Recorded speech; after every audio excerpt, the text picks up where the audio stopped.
이제 9월 13일 주일 찬양 예배를 시작하겠습니다.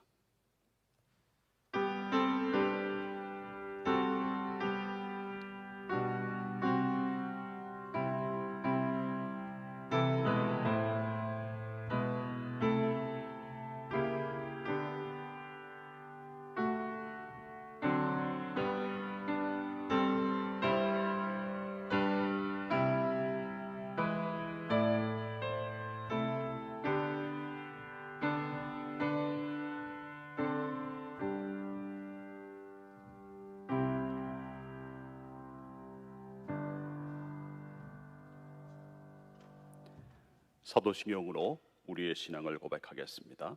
나는 전능하신 아버지 하나님 천지의 창조주를 믿습니다. 나는 그의 유일하신 아들 우리 주 예수 그리스도를 믿습니다.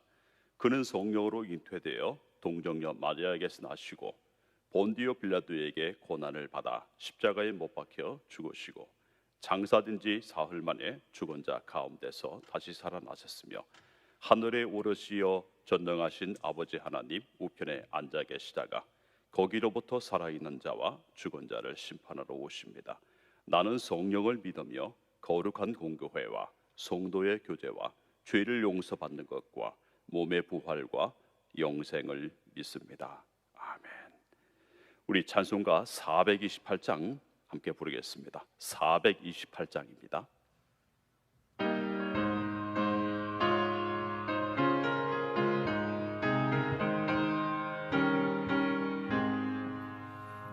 내 영혼의 비비지니 주 영광 찬란해.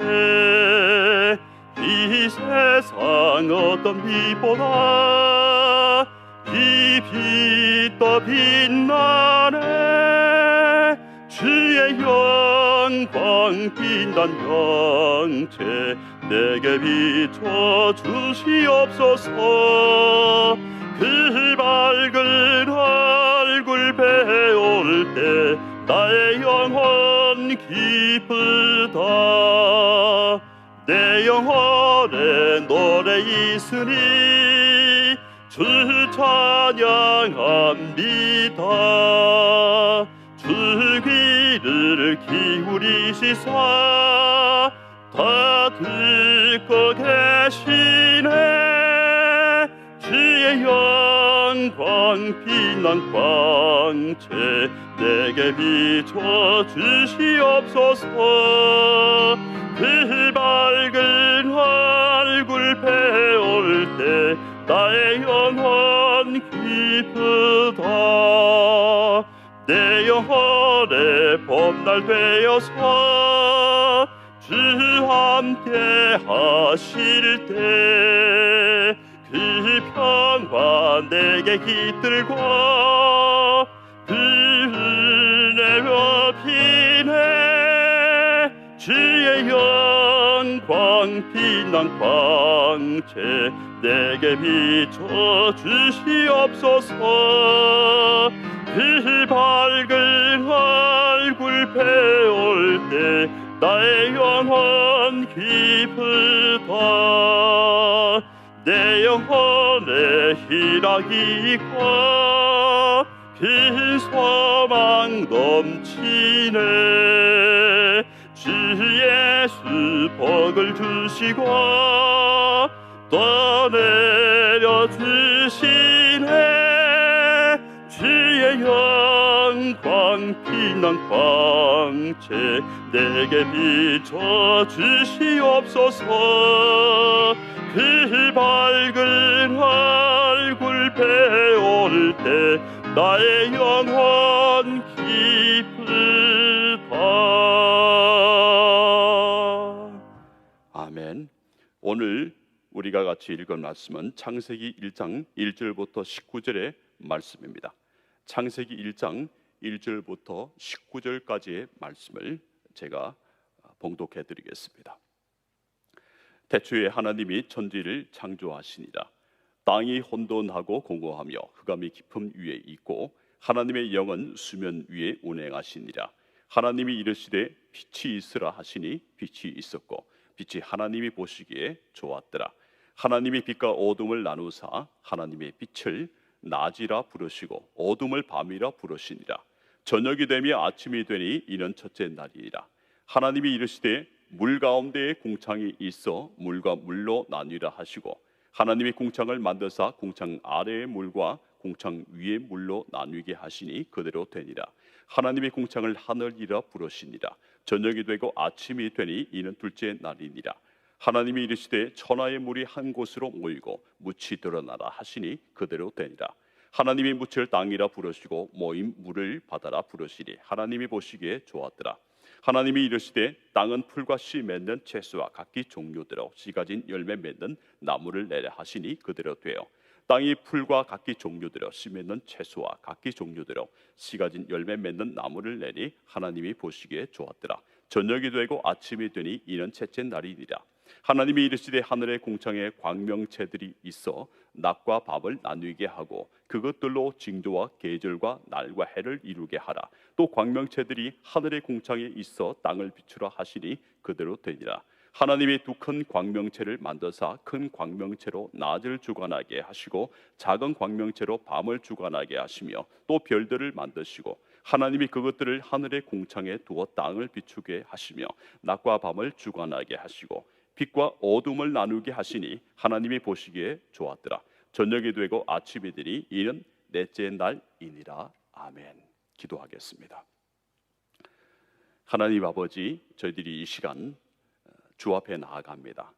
비록 세상이 혼란한 가운데 있지만은 저희들의 이 모든 혼란들을 잠재워 주시사 하나님이 이 세상을 다스리시고 또한 나를 다스리신다는 것을 저희들이 고백할 수 있도록 말씀 가운데 역사하시옵소서. 성령님께 맡기오며 예수 그리스도 이름으로 기도합니다. 아멘. 여러분, 신천지가 그리스도인들을 미혹할 때 사용하는 호기심 유발 멘트라는 것이 있습니다. 이 시간에는 창세기 1장과 관련해서 제가 두 가지만 예로 들어서 먼저 말씀을 드리고자 합니다. 신천지가 우리들을 미혹할 때 사용하는 호기심 유발 멘트, 그 첫 번째는요. 첫째는 창세기 1장에 보면 넷째 날에 해와 달이 만들어진다고 우리가 방금 읽었지 않습니까? 그런데 그 해와 달이 만들어진 그때에 사실 우리가 상식적으로 생각할 때 일자와 또 연한 그리고 사시 이런 것들이 이루어지는데 어떻게 신천지에서는 어떻게 이 첫째 날에 저녁이 되고 아침이 되는 것인가? 상식적으로 생각하면 이 저녁과 아침 우리가 볼 때에 해와 달이 있어야 그렇게 되는 것 아니겠습니까? 그래서 첫째 날에 저녁이 되고 아침이 되니 첫째 날이 될 수 있을까? 이렇게 호기심 유발 그런 멘트를 신천지가 하고 있습니다. 이에 대해서 여러분들께서 어떻게 대답하시겠습니까? 제가 세 가지로 말씀을 드리고자 합니다. 첫 번째, 창세기에서 저녁이 되고 아침이 되니 이것은 우리는 아침에서 저녁으로 넘어가잖아요. 하지만 이 히브리인들 유대인들의 그 규정에는 한 날이 저녁에 시작이 되어서 아침에 끝나는 것으로 그렇게 되어 있습니다. 그래서 이 태양이 존재하기 전에 첫째 날, 둘째 날, 셋째 날이 있잖아요. 그리고 넷째 날에 태양과 이 별들 그리고 달이 존재하게 되는데요. 그 첫째 3일과 그 이후의 3일, 넷째, 다섯째, 여섯째 이 3일의 시간적인 이 길이가 똑같다고 해석해서는 안 된다고 그렇게 하는 그 주석을 제가 읽어 보았습니다. 적어도 앞에 3일간은 그 우리가 추정할 수 있지만 계산이 불가능한 그런 시간이다. 그렇게 말하고 있는 것이죠. 그래서 이 앞에 3일간 해와 달이 만들어지기 전에 앞에 첫째 날, 둘째 날, 셋째 날은 하나님의 시간으로 개방해 두자. 하나님의 시간으로 그렇게 여기면서 받아들이자. 이렇게 하는 그 주석을 본 일이 있습니다. 두 번째 설명은요, 칼뱅의 주석 가운데 나온 것입니다. 모세가 창세기를 기록했다고 우리는 대체적으로 받아들이고 있는데요, 모세는 이미 이미 그 당시에 이 관습으로 이루어진 것이 있지 않습니까? 저녁에서 아침으로 끝나는 것들, 그리고 하루가 24시간으로 되는 것들. 그러면서 하나님께서 친히 이 6일간의 이 모든 천지 창조의 일들을 시작하셨고 마치셨다고 모세가 기록하고 있죠. 그것은 바로 이 하나님의 일을 인간의 이 역량, 인간의 어떤 시간, 이런 것들과 조화시키려는 목적에서 그렇게 이 모세가 첫째 날, 둘째 날, 셋째 날 이렇게 하면서 이 하루하루 그것을 기록했다고 하는 것이 바로 칼빈 주석에 나오고 있습니다. 세 번째는 이 성경만을 볼 때에 창세기에서 이야기하는 이 하루가 24시간이라는 것이 맞다는 그런 주장입니다. 다만 다른 해석 역시 불가능하지 않다고 하면서 이 해석의 여지성을 열어놓고 있다는 거죠. 인간의 이성으로는 사실 이 하루 24시간에 하나님의 첫째 날, 그리고 또 24시간의 둘째 날 이렇게 창조하셨다는 이것이 납득이 가지 않는 너무나 엄청난 그런 역사하고 그런 일이지 않습니까? 하지만 전능하신 하나님에게는 능치 못하신 일이 없다는 그런 주장. 그래서 이 하루 24시간 안에 하나님이 첫째 날 이 모든 빛이 있으라 하시면서 천지 창조를 시작하셨다는 그런 주장입니다. 이 세 가지 주장에 대해서 어떤 것이 맞다, 어떤 것이 틀리다고 우리는 말할 수 없습니다. 하지만 신천지가 말하는 것에 대해서 우리는 세 가지의 이 해석의 여지를 가지고 있어야 하겠습니다. 첫 번째 질문은 뭐였나요? 넷째 날에 해와 달이 만들어지는데, 그때의 연한과 일자와 사시가 이루어지는데 왜 첫째 날에 저녁이 되고 아침이 되고 첫째 날이라고 왜 그렇게 하는 것은 어떻게 된 것인가? 이 질문에 대한 대답을 제가 세 가지로 말씀을 드렸습니다. 신천지가 우리 그리스도인들을 미혹할 때 유발 그런 멘트 중에서 두 번째는 다음과 같습니다. 창세기 1장에서 첫째 날 해와 달이 창조되는데 어떻게 셋째 날에 해와 달이 없는데도 이 나무 등 이 식물, 채소들이 자랄 수 있고 살 수 있을까? 이것도 보면 굉장히 어려운 질문이라고 봅니다. 넷째 날 해와 달이 창조되잖아요. 그런데 이 셋째 날에 식물, 나무, 채소 이런 것들이 만들어졌는데, 그렇다면 어떻게 그 식물들, 나무들이 죽지 않고 살 수 있을까? 이것에 대한 질문이죠. 제가 두 가지로 찾아봤습니다. 첫 번째는 칼뱅 주석인데요. 칼뱅은 이렇게 말합니다. 해와 달은 우리에게 빛을 공급해 줍니다. 근데 우리의 관념에 의하면 우리는 빛을 주는 이 능력이 해와 달에게 있다고 생각합니다. 따라서 제 이야기가 아니라 칼뱅의 이야기입니다. 따라서 만약 해와 달을 세상에서 가져가 버리면 빛이 도저히 남아 있을 수 없다고 봅니다. 그런데 하나님은 손으로 빛을 붙드시고 또한 해와 달이 없어도 우리에게 빛을 공급해 주실 수가 있으십니다. 이 칼뱅은 해와 달이 있어야 하는데도 만약에 해와 달이 없더라도 이 하나님의 빛, 첫째 날에 만들어진 이 빛이 우리에게 또는 식물에게 올 수 있다, 그런 입장이죠. 그리고 두 번째 다른 주석을 제가 찾아보니까 첫째 나라의 빛은 태양과 별이 창조되기 이전에 하나님이 초자연적이고 직접적으로 만드신 그러한 것이다, 이렇게 이야기를 하고 있습니다. 첫째 날의 빛은 초자연적이고 그리고 하나님이 직접적으로 개입을 하셔서 비춰주신 그런 빛이다, 이렇게 말하고 있습니다.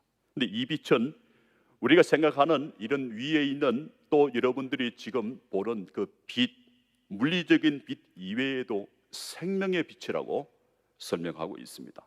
따라서 해와 달이 창조되기 전에 식물, 삼일제의 식물, 사흘제의 식물이 창조됐는데요. 이 식물이 살 수 있었던 것은 비록 이 해와 달이 없더라도 하나님께서 첫째 날에 만드신 첫째 날에 그 빛, 그 빛이 비쳤기 때문에 이 식물이 충분히 살 수 있다고 그렇게 하는 해석입니다.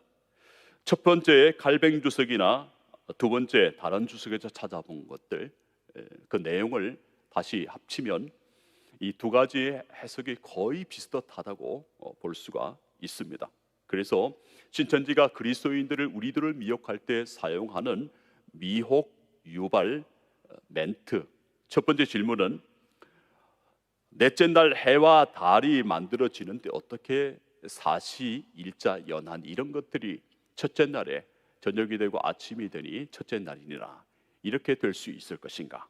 두 번째는 넷째 날 해와 달이 창조되는데 셋째 날 해와 달이 없이 어떻게 식물, 나무 등이 죽지 않고 자라고 그렇게 할 수 있을까? 이것에 대한 대답을 제가 찾아봐서 여러분들과 함께 나누었습니다. 그렇다면 여러분, 왜 신천지가 이런 질문들을 할까요? 창세기 1장 1절에서 5절에 보면 이 빛이 나옵니다.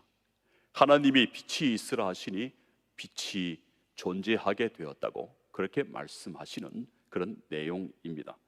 그런데 많은 그 목사님들이 이 빛을 설명할 때에 햇빛이나 달빛이나 별빛 이런 걸로 물리적인 이 빛으로 설명을 한다고 신천지에서는 비난 또는 비판을 하고 있습니다. 그러면서 그 햇빛, 달빛, 별빛 이것에 대해서 거짓되다고 하면서 이 신천지에서는 다음과 같이 말하고 있습니다. 이 빛은 바로 하나님의 말씀을 가진 한 목자, 그리고 생명의 말씀을 가진 참 목자, 그 사람이 바로 빛이라고 이렇게 설명하고 있습니다.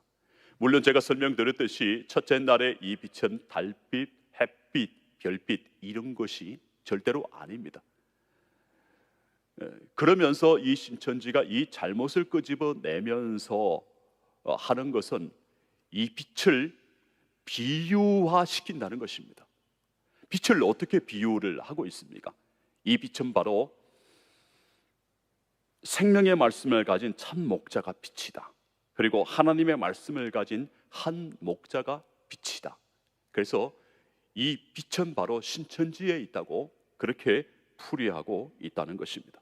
그리고 창세기 1장 1절에서 5절에 보면 땅이 혼돈되고 이런 구절들이 나오잖아요. 그것을 바로 어떻게 비유하느냐 하면 교리가 섞인 상태, 참 교리와 거짓 교리가 섞인 상태, 자기들이 참 교리라는 거죠. 하나님의 신이 수면 위에 운행하신다는 것을 어떻게 보느냐 하면 세상 가운데서 참 목자를 찾으시는 것이라고 그렇게 설명하고 있습니다. 하나님의 신이 수면 위에 운행한다는 것을 바로 세상 가운데서 참 목자를 찾으시는 것으로 그렇게 엉뚱한 비유를 하고 있다는 것입니다. 그러면서 창세기 1장의 창조를 우리가 받아들이는 그런 천지 창조가 아니라 영적인 재창조라고 보면서 빛을 자신들이 가진 생명의 말씀을 가진 참 목자라고 하면서 자기의 교리만이 옳다고 주장하면서, 그리고 참 목자는 바로 자기들 신천지 안에 있다고 그렇게 주장하고 있는 잘못된 주장을 하고 있습니다. 그래서 이 비유라는 것을 쓰면서 이렇게 하고 있는 것들, 우리가 분별할 줄 알아야 되겠습니다.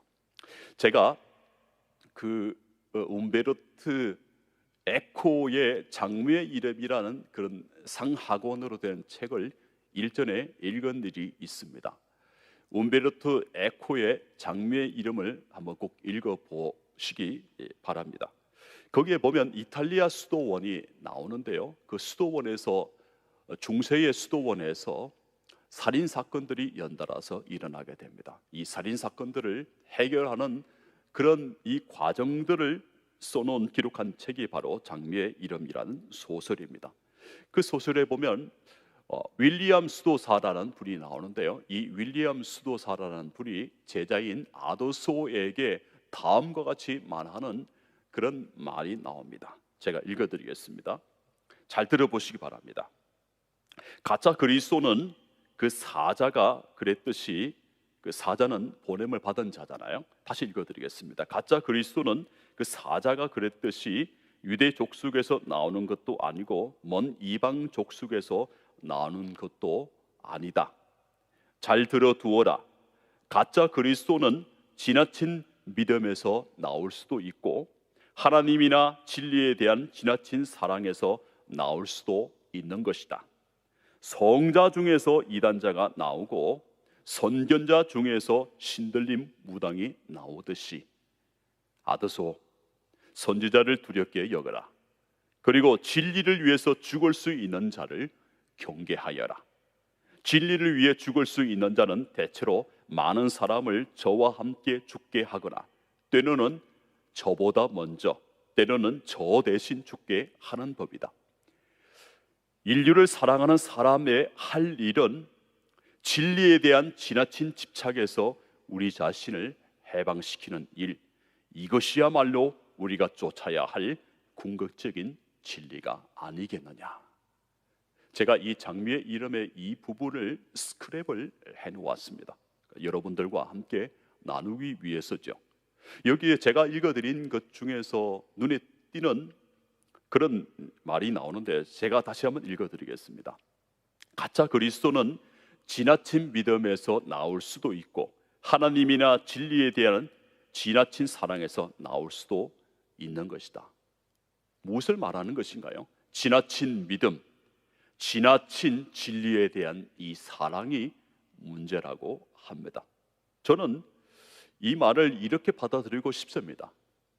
균형 잡힌 신앙생활, 균형 잡힌 삶, 그래서 균형을 잘 잡아야 된다고 말씀을 드리고 싶습니다. 지나친 그런 믿음, 지나친 진리에 대한 이 사랑은 꼭 문제를 일으키게끔 되어 있다는 것입니다.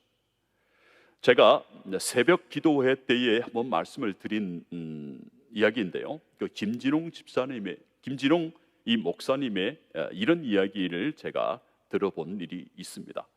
이 김진홍 목사님은 우리가 알듯이 이 두레 교회를 개척하신 분이시잖아요. 김진홍 목사님은 이 구원파 유병원이가 자신의 이 고등학교 친구라고 그렇게 말해 주셨습니다. 그런데 이 유병원은 인문학을 멀리하고 오직 성경만 읽다가 이단이 되었다고 합니다.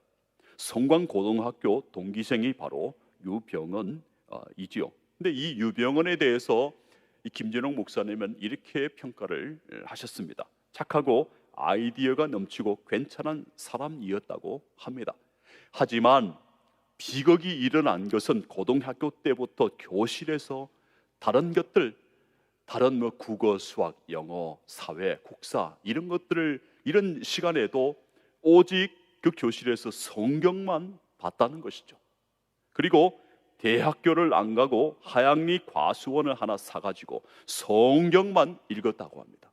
성경만 읽다가 보니까 성경에서 빗나가는 것이라고 그렇게 이 유병원에 대해서 이야기를 해 주셨습니다. 인문학과 상식적인 기초가 없으니까 빗나간 것이라고 합니다. 그러면서 이 목회자들에게 폭넓은 독서와 또한 성경을 함께 볼 것을 말씀해 주셨죠. 저도 여러분에게 이와 같이 말씀을 드리고 싶습니다.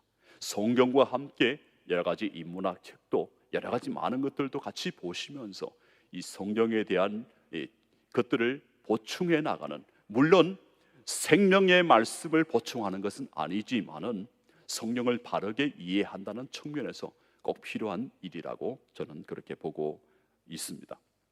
제가 오늘 창세기의 이 말씀을 같이 나누고자 합니다. 이 창세기는 영어로 우리가 잘 아는 차 이름일 수도 있는데요, 그 제네시스입니다. 창세기의 영어명은 제네시스. 이 제네시스라는 이 말은 기원 또는 자료라는 그런 말을 가지고 있습니다. 인생은 어디에서 왔습니까?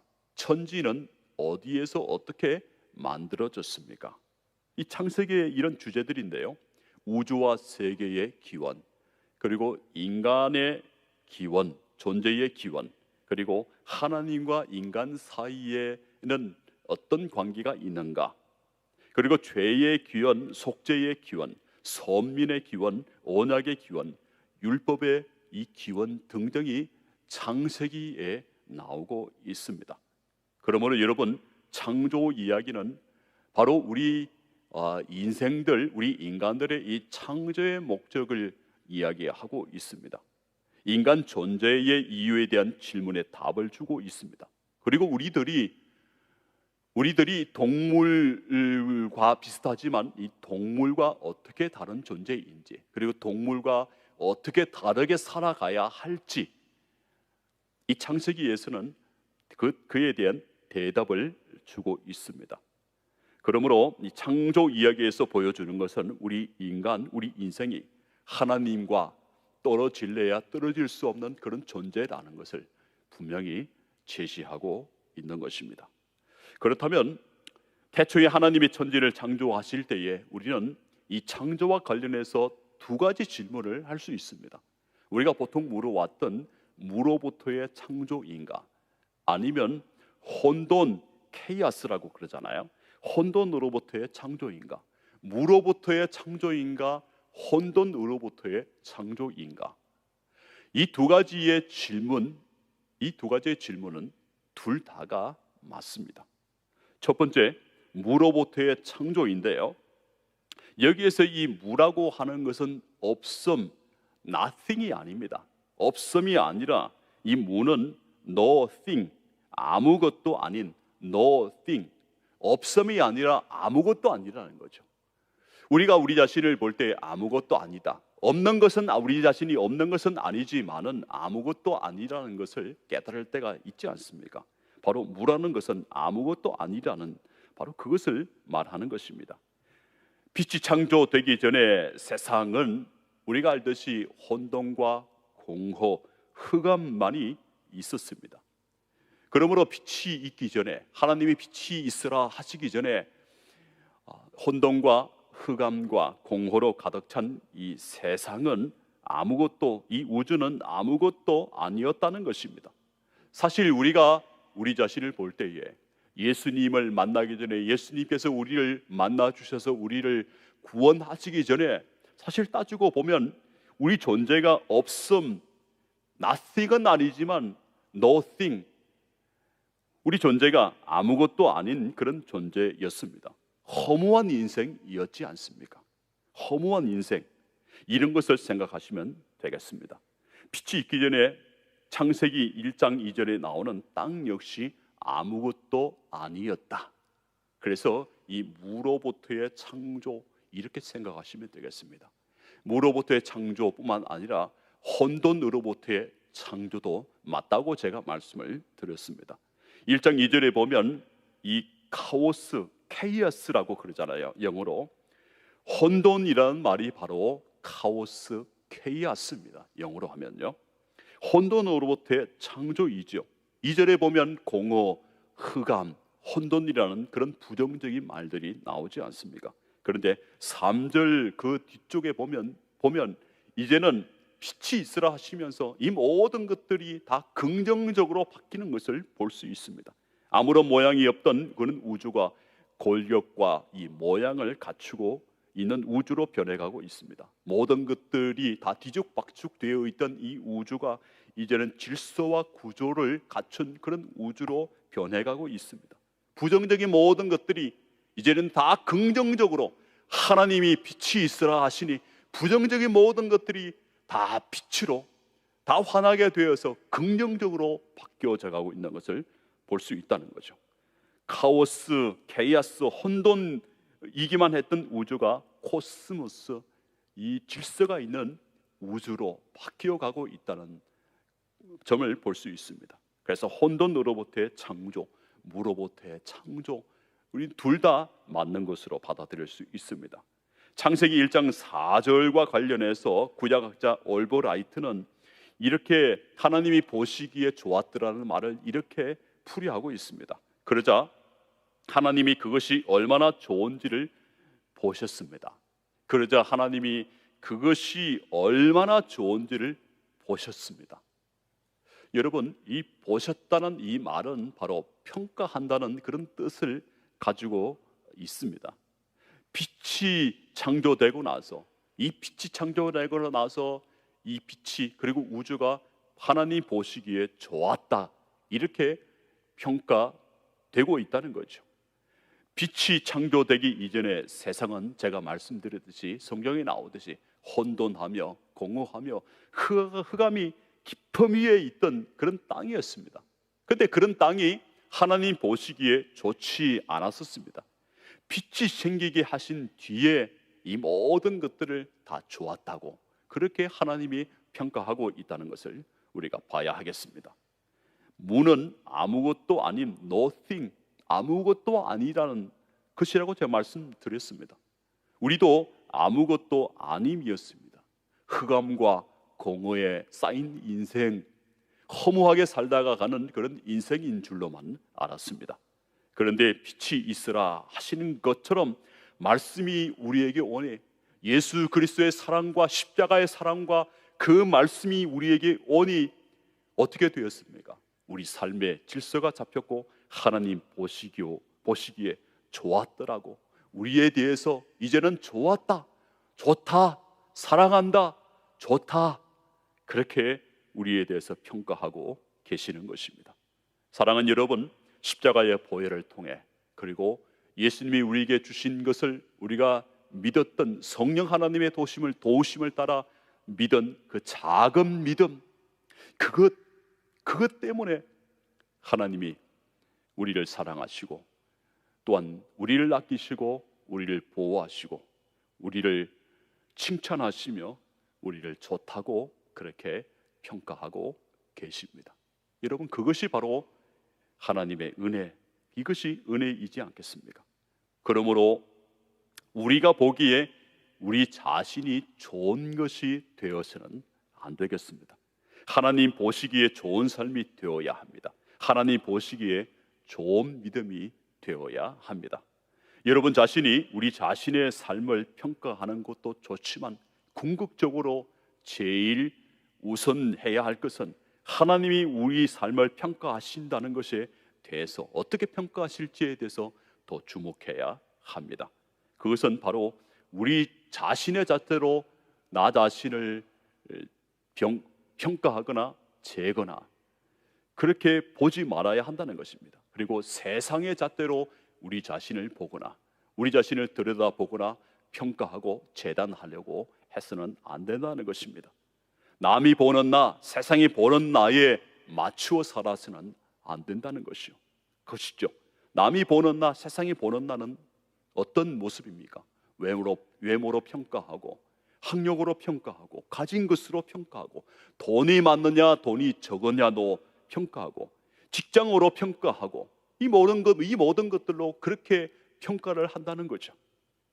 여러분, 하나님이 보시는 나는 항상 보시기에 좋았더라처럼 항상 좋은 평가, 바로 좋은 평가를 받고 있는 인생이 바로 저와 여러분의 인생이라는 것을 꼭 명심하고 살아가는 저와 여러분 되기를 원합니다. 오늘 말씀에 보니까 빛을 보시고 좋았다고 하신 평가가 나온다고 말씀을 드렸습니다. 그렇습니다. 세상의 평가는 세상의 가치로 평가되는 것이 아닙니다. 하나님의 평가에 세상의 모든 것들이 좌우된다는 것이죠. 다른 말로 하면 신앙적인 것에 그 사람의 가치와 그 사람의 평가가 달려 있다고 봐도 무방하다는 것이죠. 그러므로 신앙 없이 살고 신앙 없이 소유한 모든 것들은 세상의 가치에서는 귀하고 또 귀중한 것이지만 하나님이 보시는 평가는 신앙이 없이는 그 모든 것들은 아무것도 아닌 nothing처럼 아무것도 아닌 마치 무처럼 여기다는 거죠. 무로부터의 창조처럼 아무것도 아닌 것으로, 그렇게 세상에 있는 신앙이 없이 가진 모든 것들은 아무것도 아닌 것이라는 거죠. 빛이 있으라. 근데 그 빛이 있은 이후에는 어떻게 되었습니까? 1장 4절에 보면 이 빛과 어둠이 구별이 되고 있습니다. 우리가 기억해야 할 것은 하나님이 빛을 만드시면서 이 어두움을 없애버리지 않으셨다는 거죠. 단지 이 어둠, 혼돈, 공허, 흑암, 이 모든 것들을 일정한 테두리 안에 가두어 두셨다는 것을 알 수 있습니다. 빛이 비치면 어둠이 물러갑니다. 어둠은 한정된 장소에 있을 수밖에 없습니다.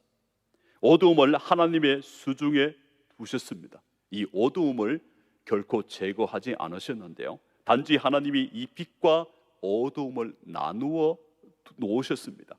빛의 자리를 만드시면서 어두움이 빛의 영역을 침범하지 못하도록 그렇게 이 울타리를 치셨다고 보는 것입니다. 여러분, 하나님이 어두움을 수중에 붙들고 계시는 한 이 우주는, 그리고 우리 인생은 결코 어둠의 세력에 무너지지 않습니다. 우리가 찬송했듯이 우리는 빛의 사자들입니다. 우리는 빛의 사자들입니다. 결코 무너지지 않을 것입니다.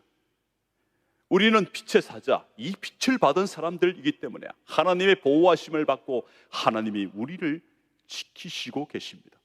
우리는 그 어떤 어려움을 당하여도 하나님이 보호해 주셔서 결코 무너지지 않을 것입니다.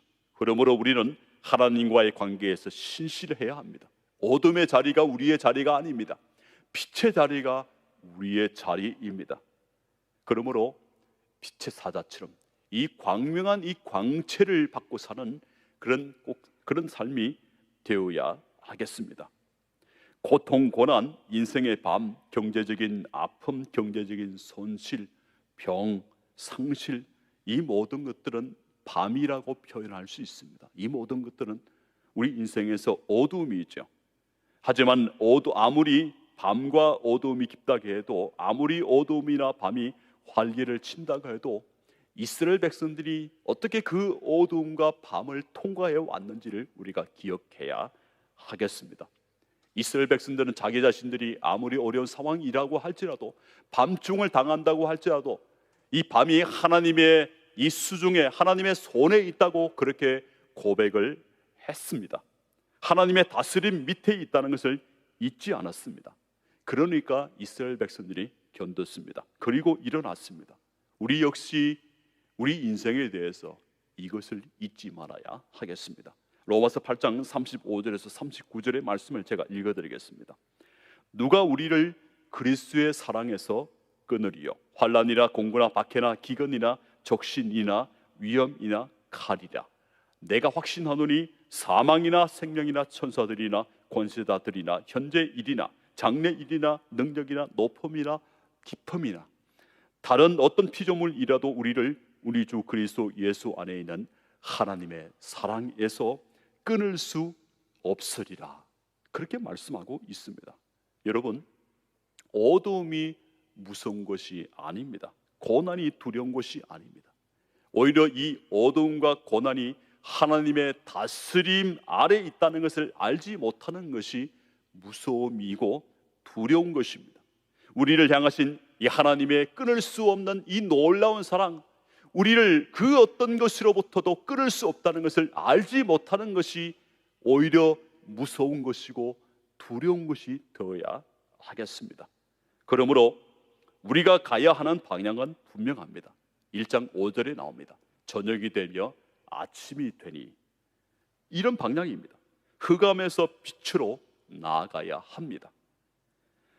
빛과 어둠, 낮과 밤, 아침과 저녁, 이렇게 일상생활로 들어오는 그런 말씀들을 우리가 봅니다. 아침이 되면 어둠이 사라지고 빛이 비칩니다. 그러므로 우리 인생은 저녁에서 아침으로 가는 그런 구도입니다. 흑암에서 빛으로 가는 구도입니다. 그리고 그리스도께서 고난 당하신 이후에 부활로 가는 그런 구도입니다. 그러므로 여러분, 우리도 아무리 이 절망과 어려움과 환난을 당하더라도 우리가 가야 하는 방향은 그 방향, 거기에 머무른 것이 아니라 오히려 잘되고 빛으로 가는 방향이고 광채를 받는 삶, 아침으로 가는 그런 삶일 줄로 믿습니다. 저와 여러분에게 이런 은혜가 있기를 간절히 바랍니다. 기도하겠습니다. 주신 말씀 감사합니다. 우리는 어두운 세상 가운데 살고 있나이다. 하지만 빛의 사자로 끝까지 존재하고 살게 하옵소서. 그 어떤 난관에도 절망하지 않고 우리가 나아가야 할 방향, 곧 저녁에서 아침으로, 어둠에서 빛으로 가게 하옵소서. 하나님의 사랑에 모든 삶을 의탁하오며 예수 그리스도 이름으로 기도하옵나이다. 아멘. 우리 이 시간에 함께 통성으로 기도하겠습니다. 말씀을 생각하시면서 나 자신의 삶이, 우리 가정의 삶이, 그리고 교회의 삶이 어둠에서 빛으로, 저녁에서 아침으로 나아갈 수 있도록 성령이시여 우리를 도와주시옵소서. 그리고 제5대 담임 목사님 청빙을 위해서 기도해 주시기 바랍니다. 우리 주여 한번 부르고 통성으로 기도한 이후에 축도함으로 주일 찬양 예배를 마치겠습니다. 주여, 주님, 그렇습니다. 우리는 어두움의 시대 가운데 살고 있나이다. 그러나 이 어두움이 끝이 아니라, 그리고 빛이 우리에게 비춰주어서 빛이 빛된 삶이, 그 영광이 우리의 삶의 끝에 올 것을 저희들이 믿나이다. 비록 세상의 어둠이 활개치는 것 같지만 이 어두움 가운데서도 우리를 보호하시고 우리 교회를 지키시며 저녁에서 아침으로 어둠에서 빛으로, 혼란과 허무와 공허에서 질서가 잡힌 삶으로, 균형이 잡힌 삶으로, 하나님이 함께 해주시는 삶으로, 하나님이 지키시는 그 삶으로 나아가게 하시기를 간절히 빌고 원합니다.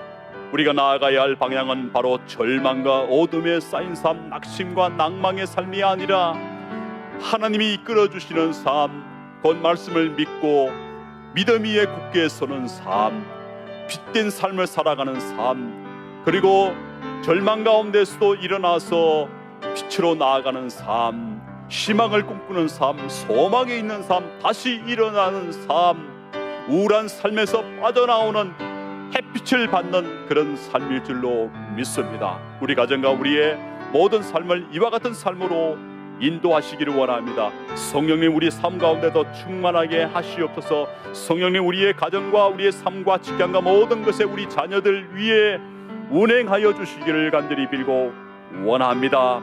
그리고 제5대 담임 목사님 청빙 가운데 주께서 역사해 주셔서 하나님의 은혜가 있어서 적절한 그러한 이 담임 목사님이 선정될 수 있도록 주장하여 주옵소서.